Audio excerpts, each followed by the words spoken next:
China's domestic problems seem never-ending, but that hasn't stopped it from playing the perfect host. Almost every week, a world leader is in Beijing. As we speak, the New Zealand Prime Minister is there. Soon it could be the Prime Minister of Israel, Benjamin Netanyahu. They don't have a date yet, but Netanyahu has told US congressmen that he'll soon visit China. Some of them were in Jerusalem, and that's when he dropped the news. And now it's making headlines. Although this won't be his first visit to China. He's been there before, thrice. So this will be his fourth time in China as Prime Minister, but it's feeding a lot of chatter because A, America is Israel's biggest and closest partner. America and China are at odds, and Netanyahu's visit at a time like this sends a message. And B, he's not been to the US in this term yet, but he's talking about going to China, which makes you wonder what's going on between Netanyahu and Biden. You see, Benjamin Netanyahu was elected as Prime Minister last December. It's almost been 6 months, 180 days, but he's got no invite from the White House. These two countries, the US and Israel, are as close as they get. Israel is America's biggest ally in West Asia. America gives Israel billions in aid every year. It's been called an unbreakable bond. But it seems the Biden administration is not feeling it. They're keeping Netanyahu at an arm's length, not sending him an invite and disagreeing with him publicly. This happened in March over Netanyahu's proposed judicial overhaul, a deeply unpopular move. It triggered the biggest protest in Israeli history. They were close to a civil war then. Among the protesters was the US president. He said Netanyahu should drop the plan. They cannot continue down this road. And I've sort of made that clear. Hopefully, the Prime Minister will act in a way that he will try to work out some genuine compromise, but that remains to be seen. Now, that's a public rebuke of a close ally. Obviously, it did not go down well with Israel, but Netanyahu played it down. He said friends sometimes do have disagreements. Listen to this.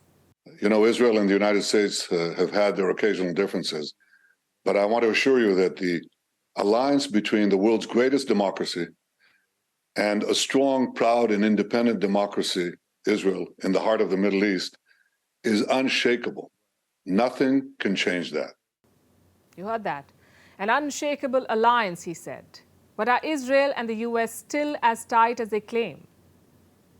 Netanyahu is not new to politics. He's been Prime Minister for 15 years, Israel's longest-serving Prime Minister, in fact. He's dealt with multiple US presidents. He's navigated changing relations and equations. He did not share a great rapport with Barack Obama, and now he's getting a snub from Joe Biden.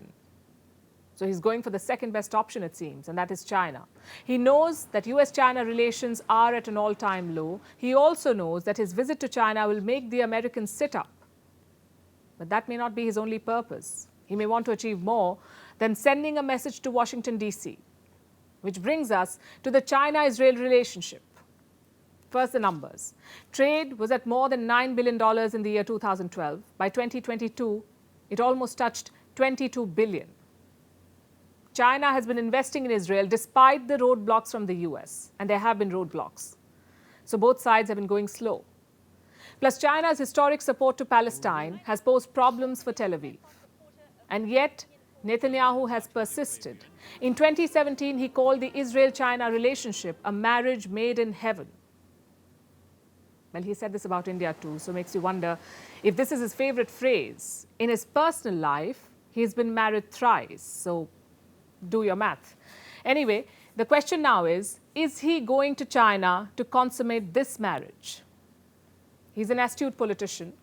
The world around him is changing very fast, and China is playing a big role in that. Recently, Beijing brokered a peace deal between Iran and Saudi Arabia. For Israel, Iran is a sworn enemy and Saudi Arabia a coveted partner. Israel also wants to normalize ties with the Saudis. Some help from the Chinese would be welcome. So that's one reason. The second reason could be the Israel-Palestinian conflict, the holy grail of foreign policy, as it were. Every US president has tried and failed. Now China wants to mediate. This month, China hosted Palestinian President Mahmoud Abbas. So is it now Netanyahu's turn? Will he engage with China on the question of Palestine? Honestly, we don't know yet, but either way, China may be the winner here. The Israeli leader's visit sends a message, a strong message to the US. It also marks another interesting turn in the politics of West Asia. We'll be tracking it for you.